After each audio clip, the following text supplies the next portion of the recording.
Well, hello everybody and welcome back to another film. So I'm not out and about this week. I thought I would do a very short processing tutorial. A number of you have got in touch commenting once again about the woodland floor images, and specifically the one that was in the last video that I did of the bracken frond and the leaf litter, and how I get that almost aged look about the image. And there's no great secret to it, no great formula, I'm sorry to say, but I am going to take you through the process that I usually use, and this process is something that I apply to pretty much all my images. It's my baseline, if you will, of the processing work that I do, and very rarely do I process beyond that baseline. Just occasionally, if an image needs it, I will take it a little bit further or do a few more tweaks. But on this occasion, and is often the case with most of my woodland floor images, or my close-up images for that matter, this is the processing technique that I use. So we'll jump into Lightroom now. I've got some images, I've got the images ready, I've got duplicates made, and we'll start from scratch and I'll take you through the whole process. So here we are within the Lightroom Library module, and you can see the images all lined up ready for processing. Now the little leaf on the bottom of each frame is just indicating that these are duplicates of the original, and I've reset these to the original raw capture. Now there's 11 images in total. Just going to one, what can happen is that as I take various images throughout the stack, some with the high points such as that, and maybe some of the lower points such as this leaf down here, as I'm creating the stack, and what can happen is that I can sometimes take duplicates at the same height within the frame, but I would rather double up on images than not have enough. It's better to have more images within your stack than too few, and finding that you've got bits that are missed. And so sometimes it's inevitable that you will duplicate areas as you move around the frame looking for different places to focus upon. So I'm going to select all these, and I'm going to go into the develop module and make sure that auto sync is turned on. That means that whatever I do, whatever I do to one image, I will do to them all. So the first place that I go to is the lens correction, and make sure that those two are ticked. Remove chromatic aberration and enable profile corrections.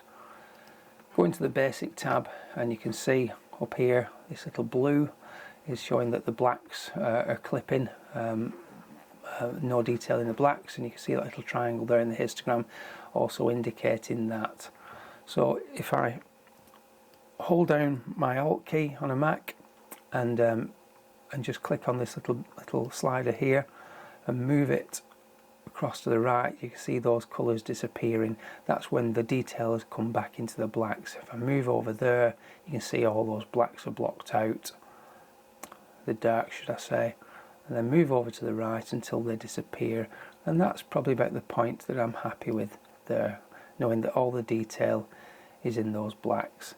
Now similarly with the whites, again holding the Alt key down on a Mac, if I move to the right, you can see there that the whites are burning out. If I move to the left, just to the point where it disappears. Now this often happens in that while the histogram's showing there's detail in the whites, it's still too bright for my liking, so I will bring that down by eye mostly to the point where I'm happy with what I'm seeing there, and maybe just bring the highlights down separately as well. Now the next place I'm going to go into is the tone curve, and I'm going to lift the lights ever so slightly and reduce the darks just to create that bit of an S shape in the histogram. I'm going to go back to the basics panel, and I'm just going to lift the shadows a little bit more. Now to get that nice soft look that you often see in these images, what I'll do is I'll bring the texture down ever so slightly and lower the contrast. Now, to give some colour separation, you'll notice that these two leaves, this one here and this one here, they've got a nice bit of a blush to them, and I'm going to emphasise that ever so slightly with a radial gradient. Just draw over that, nice and simple, and I'm just going to lift the tint ever so slightly on that leaf, and then what I'm going to do is I'm going to hold the mouse button down and click whilst holding the control key down, and I'm going to duplicate the radial gradient. I'm going to drag that over there so that I've got some nice blushing of those two leaves. I'm going to close that now. I'm going to add ever such a slight bit of warmth to the overall image, and then in calibration I'm just going to lift the colour tint in the shadows ever so slightly to about there, and that completes the process within Lightroom. So I'm now going to export the whole thing into Photoshop. Photo, edit, open as layers in Photoshop. So there we go, all 11 layers into Photoshop.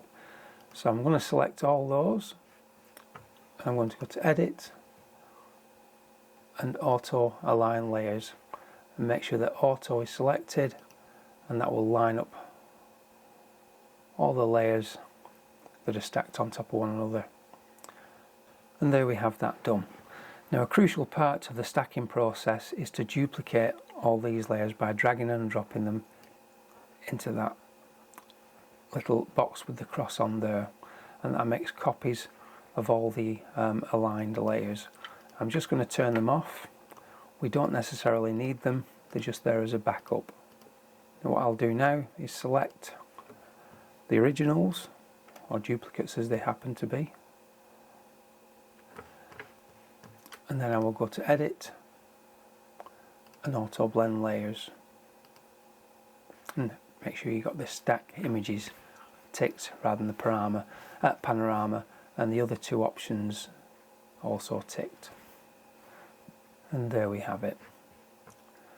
Now, because of the focus breathing that you get when you're focusing through the scene in the field, you do need to just trim off some of the edges, and you can often see that as you move round there will be slightly soft areas, and there's a line just there where the focusing breathing hasn't matched up. So what I generally do is I will just crop off the edge of the frame, and you need to allow for this when you're doing your stack in the field. You need to sort of preempt that you're going to do this and just allow more space around the image than you otherwise would for a normal frame. Image and crop. Just get rid of that outer edge. Right, so now is where these other frames come in handy. We can untick all these now. You can see on the right hand side all the masks. The white areas are all the sharp bits that Photoshop has selected, and the black bits are the parts that the Photoshop has excluded. So it's only got those white sections in to make the stack visible. So I'll go to 100% and move around and look to see if there's any areas within the frame that the stack has got incorrect. And experience tells me that with this particular stack, because there's so much detail in it, Photoshop really doesn't struggle with it at all. But what you could do is you could go back into one of these, and you could, if you just look at this little area here, sorry, excuse me, the area on the right hand side there, you can see that it's changing, and what you're looking for is are there any sharper areas than what the stack has chosen. But like I say, I know from experience that this isn't the case with this image, so I don't need to use any of these, so I can just delete them. And same for all these, I don't need these, just get rid of them. Then I can reduce the file size down to something a bit more normal. So that is the finished stack.